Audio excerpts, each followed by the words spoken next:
Hello guys! Hello Fire Sign! Hello Leo, Aries, Sagittarius! Welcome dito sa aking channel, Fire Sign, Leo, Aries, Sagittarius. Alamin natin kung anong messages, vibration, gabay, energy para sa inyong lahat. Fire Sign, Leo, Aries, Sagittarius. Okay, ano ba ang messages para sa inyong lahat? Oh, 2 cards. Main, male, and house. Okay, so kung makikita mo dito, isa kang single, sorry. Isa ka bang single, babae or lalaki? Kasi itong main male is pwede din itong main female. So, nakikita natin pwedeng sa araw na ito, kung ikaw ay naka-sign up sa isang dating website or dating online or kung ano pa man to, pwede ibang lahi siya.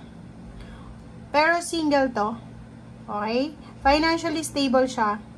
And pwedeng sa araw na ito, ay pwedeng mag-propose siya sa'yo ng stability. Like, gusto niyang pakasalan ka, or gusto ko niyang bigyan ng bahay, lupa, sasakyan, or stability, financial stability to. So, if ikaw ay single, ito ay posibleng makuha mo as offer, proposal. Or pwedeng nakikita natin dito na posibleng sa araw na ito, kung nag-a-apply ka ng trabaho, kasi pwede din itong financial, hindi lang naman to relationship, pwedeng nag-a-apply ka ng trabaho sa isang malaking kumpanya, sa isang prestigious na kumpanya, and posible, may possibilities na i-offer sa'yo yung contract na ito, or pwedeng yung, kung ano man to, na work na pwedeng ina-applyan. Okay.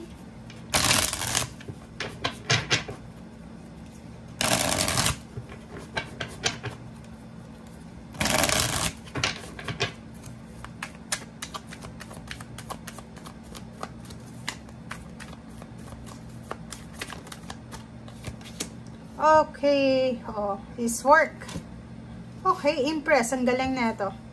Alam mo ba to na impress is overall success to. Overall prosperity and success. It's either relationship, fertility, pagbubuntis, new ideas ng mga businesses, new group of friends, connection. Basta sinasabi ng Baraser dito na posibleng may bagong trabaho na i-offer sa'yo na pwedeng makaramdam ka ng sobrang abundance and prosperity. So, kung makikita mo dito, itong impress na to is sinasabi ng baraha kasi may flowing water dito na galing sa taas. So, abundance siya. Abundance talaga siya. And sinasabi ng barahang to na kung ano man ito na papasukin mo sa ngayon or kung ano man itong i-offer sa'yo, ito ay magdadala sa'yo ng stability and stability sa financial and additional happiness sa emotional. Okay? And pero kung ikaw ay bibigyan ng pagkakataon ng trabaho, or pagbibigyan ka ng pagkakataon ng universe para sa trabahong ito, kailangan mong mag-focus. Kailangan mong ibigay yung iyong focus 100%, 101%, 200% na effort, energy. Bawat detalye ng trabahong ito ay kailangan mong bantayan. Kasi malaking sweldo siya eh. Malaki yung kontratang ito or malaki yung kikitain mo dito. So, make sure na ibigay mo yung best mo dito. Okay. So, the moon card, nakikita natin dito guys na may iba sa inyo dyan fire sign, especially yung mga Leo and Sagittarius siguro. Medyo nag-aalala kayo sa usaping pera. Lalo na yung mga matagal ng unemployed. Like 2 years na kayo starting 2022 until now, end ng 2023, wala pa rin kayong trabaho. So, sa barahan to, sinasabi na medyo nag-aalala na kayo sa kung ano ba yung mangyayari sa inyo sa future, or kung saan ba kayo dadalhin ng mundo, or saan ba papunta etong nangyayari sa buhay mo. Parang ganun. And yung the moon card, sinasabi ng baraha sa'yo dito, kung makikita mo, meron dito, Scorpio energy, meron dito na pathway. Okay? May pathway siya, so ibig sabihin may solusyon. May solusyon sa problema mo na pinipresent ang universe. Pero, nakatingin ka, straightforward ka doon sa gusto mo eh. Like, ang sinasabi ng baraha, for example, isa kang licensed na engineer, teacher, doctor, pharmacist, nurse, or kung ano pa man. And then, hindi ka nakakakuha ng trabaho, literal, hindi ka makapagsimula kasi hindi mo gusto yung environment, or hindi ka nakakapasa sa interview, sa exam, or hindi maganda yung credentials mo, or siguro kulang kasi requirements. So, ang tingin mo dun lang, straightforward, kailangan kong maging teacher kailangan kong maging engineer dun lang ako. Pero may ino-offer sa'yo tingnan mo, nakatingin, etong dalawang to nakatingin lang dun sa taas, yung goals nila. Eto yung gusto ko gusto ko maging teacher So, hintay ka ng hintay ng mga openings, or pwedeng kung ano pa man. But, mayroon dito sa ilalim mo na ino-offer ang universe. Meron dyan na pwede mo munang simulan while you're waiting for this one. Diba? So, comment down below if makaresonate ka. Okay, so, eto ay resonated dito. So, literal, posibleng may mag-offer sa'yo ng love, relationship, financial help, or pwedeng nakikita ko siya dito na ikaw to, na mag-a-ask ka ng help. So, mayroon dito na fire sign, especially yung mga fire sign, Leo, Aries, Sagittarius, na may trabaho sila dati, nawala ng trabaho for few weeks or few months. And ngayon is parang, yun, natatakot sila kung ano na yung gagawin nila Takot sila sa kung ano yung future na naghihintay sila sa kanila. But, sinasabi dito sa'yo ng Six of Pentacles na may isang tao or maraming tao na pwede mong hinga ng tulong, or siguro may mga tao dyan na pwede mong hinga ng pabor. But the problem is, yun na nga, natatakot ka. Why not? Why? Bakit ka natatakot? Why not?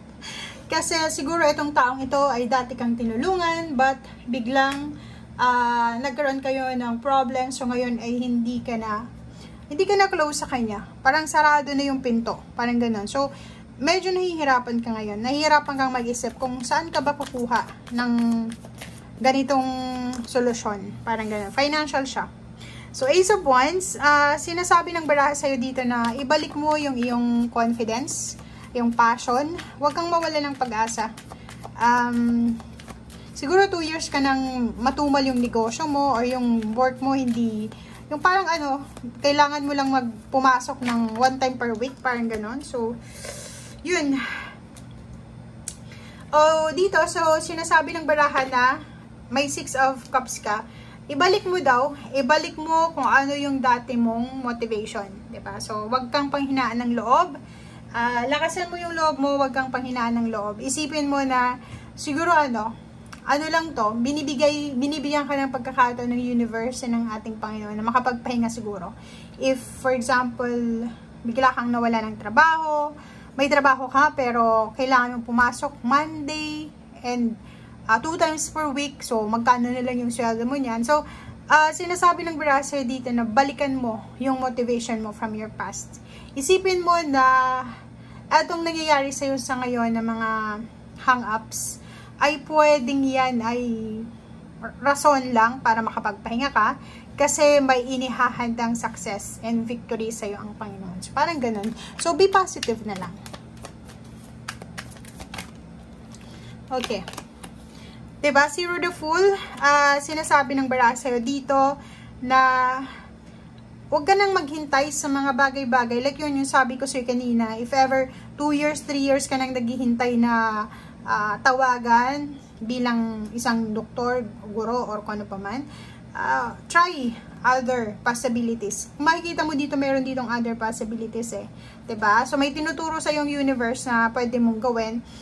Siguro sa simula, hindi masyadong kagandahan yung sweldo. Kasi minsan, diba, pride lang natin yon na nagsasabi na, kailangan kong maging guro kasi yun yung tinapos ko Kailangan kong maging guro kasi yun ang sinasabi ng mga tao sa paligid ko. Ano na lang sasabihin nila kung ako ay magiging negosyante. Parang ganun. So, yun.